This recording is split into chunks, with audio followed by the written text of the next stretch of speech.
So today's version of Widow Wisdom and Wealth is going to be a piggyback from a prior recording with myself and my husband Jim talking about parenthood after loss.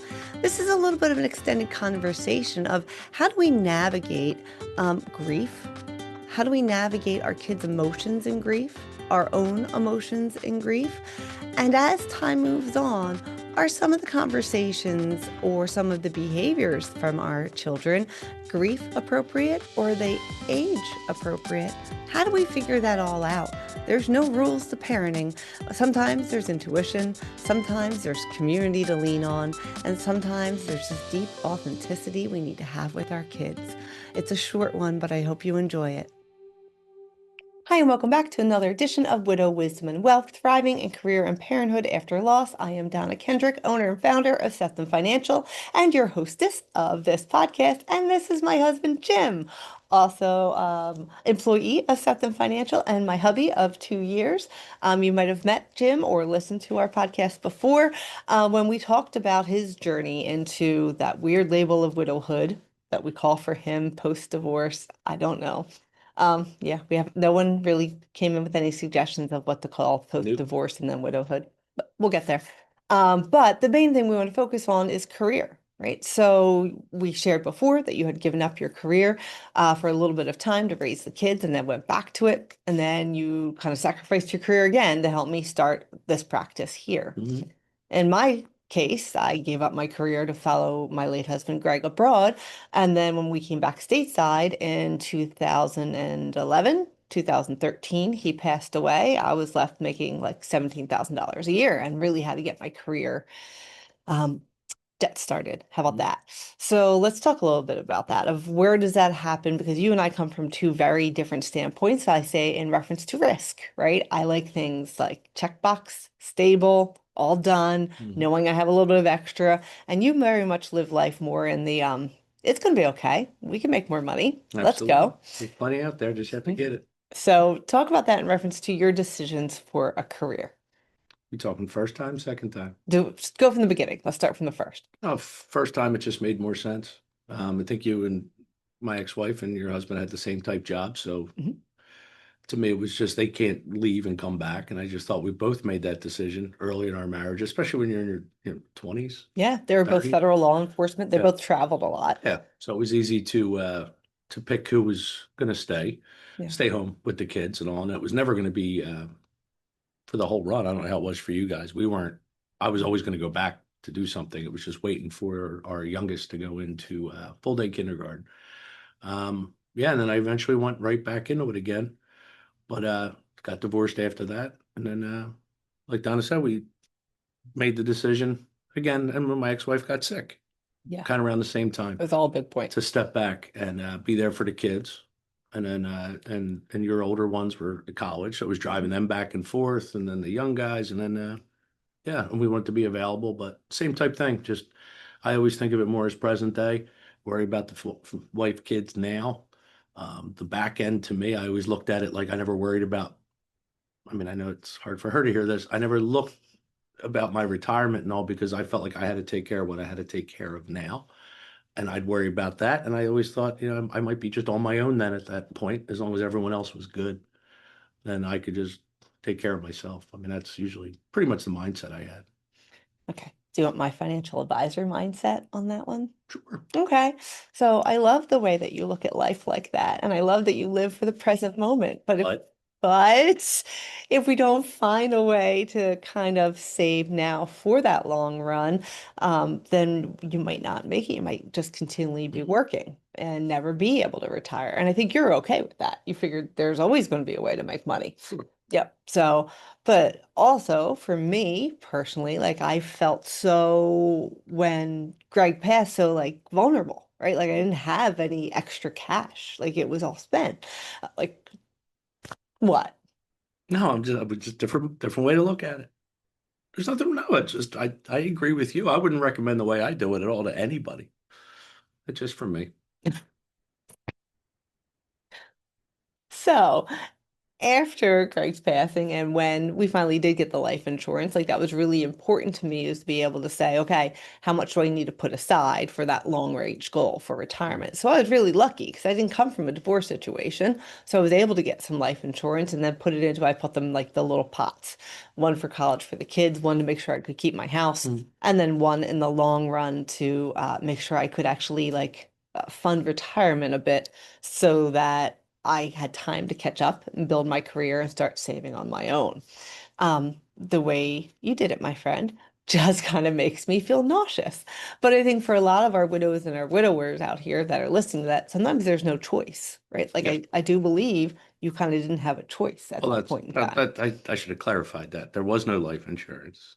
There Mm. was no divorce settlement. I was already at knockdown starting over again in my 40s. So it's a little easier just to say, oh, I just got to worry about today.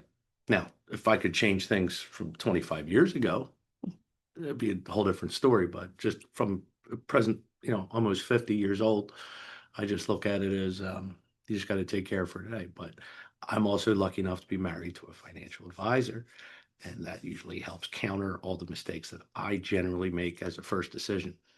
So I love that you use the word mistakes because there are Mhm. no mistakes. There are just choices that lead to more opportunities in the future.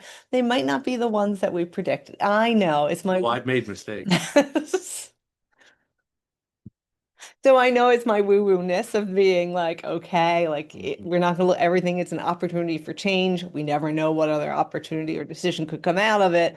But like for that sake, like you were able to take care of all of the kids when you stepped away from work the second time because your ex got sick. But that improved the lives of my kids and it also improved my ability to be dedicated to this business because Mhm. you'd be in here for 5, 10 hours a week but I could be here 60 to 80 in the very beginning when Mhm. we were growing things because I wasn't worried about who had to get picked up from lacrosse or who had to go get dropped off for some type of acting gig in New York City. So, Mhm. yeah. Mhm.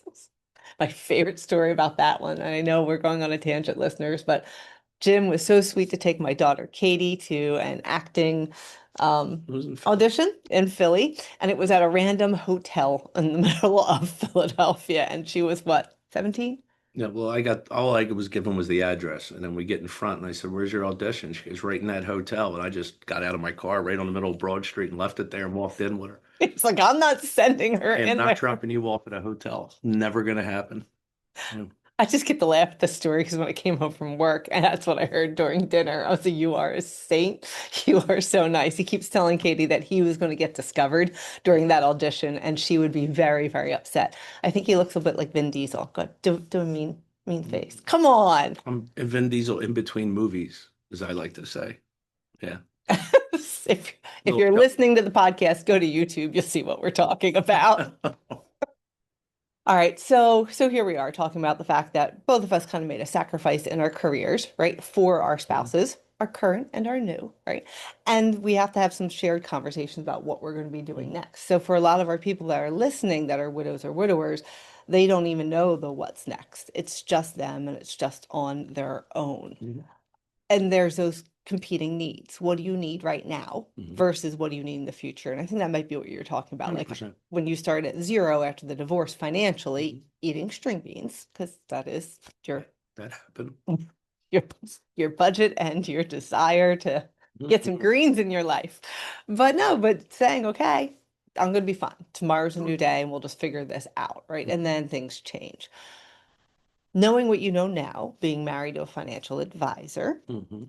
let's say something happened to me. Mhm. We're done. No, we know we're squared away with our estate documents. We know we're Mhm. squared away with life insurance. But what would you do different in your career? Right? Because it's Mhm. healthcare that we're talking about. It's is there any retirement savings? It's decisions for what are you going to share with the kids? What are you going to just spend on your own? Like what would if I'm gone? I'm Mhm. out of here. I'm like not in the screens. What would you do? In reference to the today and saving for the long run. Well, apparently you have that taken care of. She has a contact for me that if something happens to her, and she told me where everything was, Mm. and if I could just remember both of those things, it would be great. So Yeah. the So first thing I would do is panic, running around trying to figure out. those things she told me that I swore I'd remember. Mhm.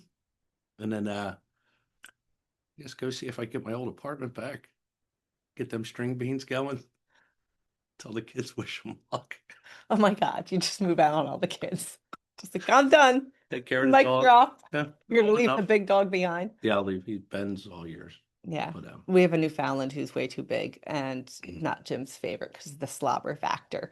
And then he has his sweet little doodle who's what, 15 pounds. yes. So I think she gets to go. But what Jim is referring to is the fact that if something happens to me, we have a financial Yes. advisor that would take things over for Jim. Her name is Sherry, my friend.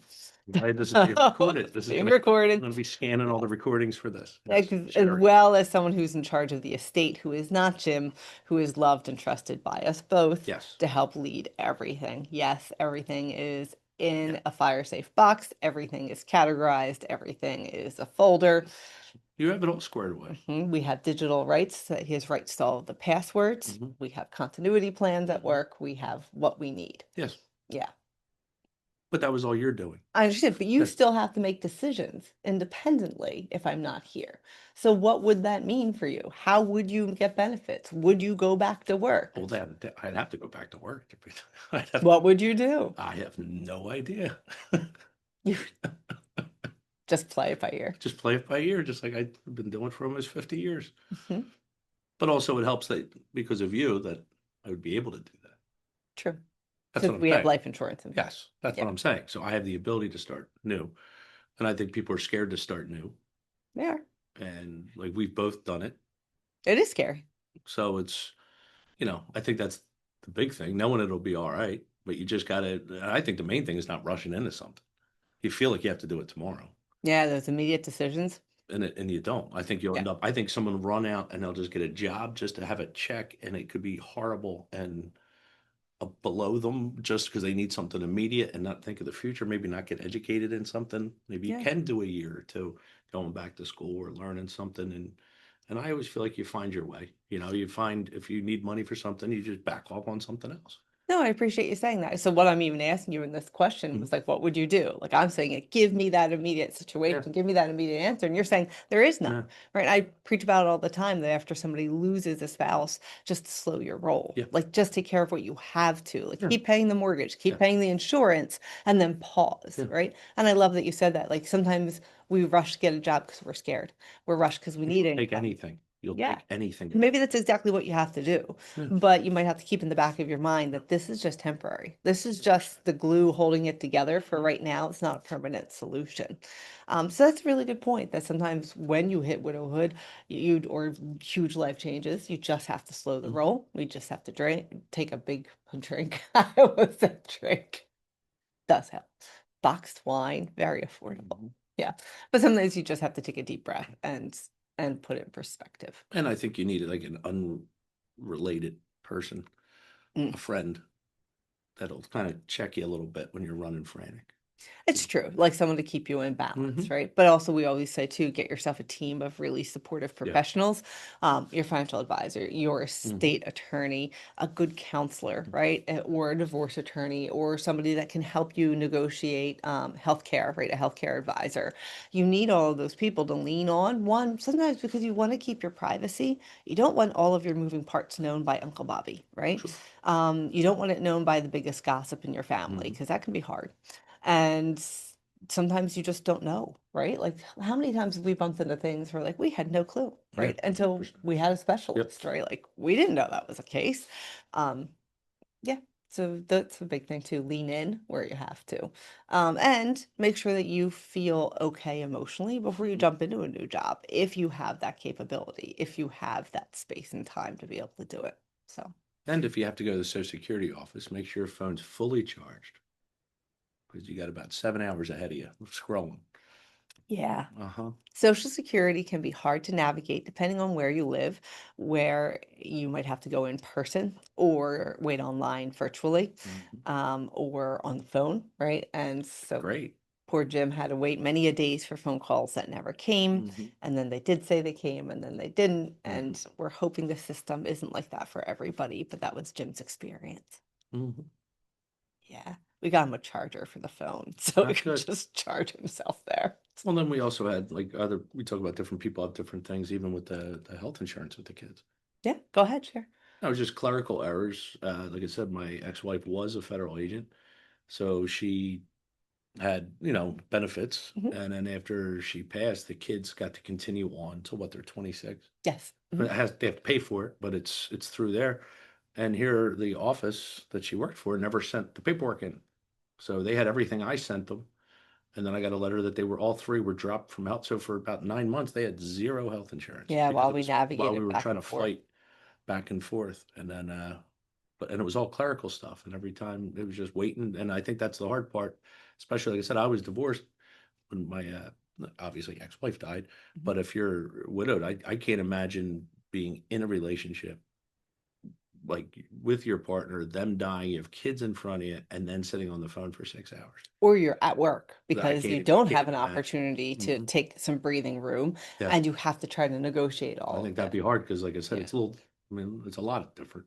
it is. Whether you're divorced and person dies, like we always say, there's not even a name for what. And I think that was the weirdest part about my situation was it just. You had to explain to everyone, like we were divorced and then she died. Yeah, and it's just, and like I said, I feel like I think we talked about it before, like when you get you're widowed, Mhm. you have a big support group around you. But if you're divorced from that person, you still have the same responsibilities being put on you. And like I said, if anything, like less, because there was no life insurance, there was no, I didn't have, I didn't have the house. I didn't get the house or anything or any of the benefits of owning property. So I was literally left with, starting from zero. And I feel like, I don't know, I just felt like there was no real, and I'm not saying my family wasn't, No, you're just saying there was no. like the outside support group that I feel like would have. Yeah. I feel like I have a community. Yes. Jim knows my friends from Yes. 12 years ago, and they're all my quote unquote Yes. widowed friends. Right. And the community that my late husband and I had just moved into, we had only lived here 2 or 3 months. This is where our office is in this community. And they came and rallied around me, and I didn't even know them. And so, what you're trying to say is that that wasn't there for you in the same way because you were divorced and then Mm-hmm. ready to pet. And you noticed it too. Mhm. I got it. I got it. And on top of that, too, that is a little bit harder to negotiate with the benefits and with Yes. everything else Yeah. because you yourself were not on those benefits. Right. So that was a tough point. Now Seamus is in charge. Yeah, now everything's in our youngest name. And that's So, fun to explain at the office. well, Seamus means Jim in Irish. Yeah. So I know. All right, so we're done there. So one of the big things, what we want to make sure that you've gotten from this random conversation is just when you give up your careers, Mm. when you've taken a change in career, and when you maybe need to change, just to make sure that you understand, um, when you understand that you can take some breathing room, and maybe you should. Mhm. Or even if you have to go to some gig that you don't want to do for a little while, Temporarily. there could be a Mm. change in the future. As well as the fact that, sometimes there's things that you have to navigate when you're in widowhood that you didn't expect, and it takes time, right? And you're not the only one that's trying to manage all of it, and it might be driving you a little nutty, and you're not alone. Like it does happen. Sometimes you can smooth the role by having support of others. I mean, I think some of it was easier for Jim because I had been a widow 10 years before, Oh, and there's a huge difference. I knew how the process Mm. worked. Like, oh no, this is what happens when the kids turn 18 Yes. and you're on Social Security. Like, we didn't have to have that question because you watched me be Yes. 3 years ahead of it as our kids graduated out. But to lean on people that had the experience of maybe something you don't. So, any last words for you, Bob? No, good. All right. Take care, my friends. Bye.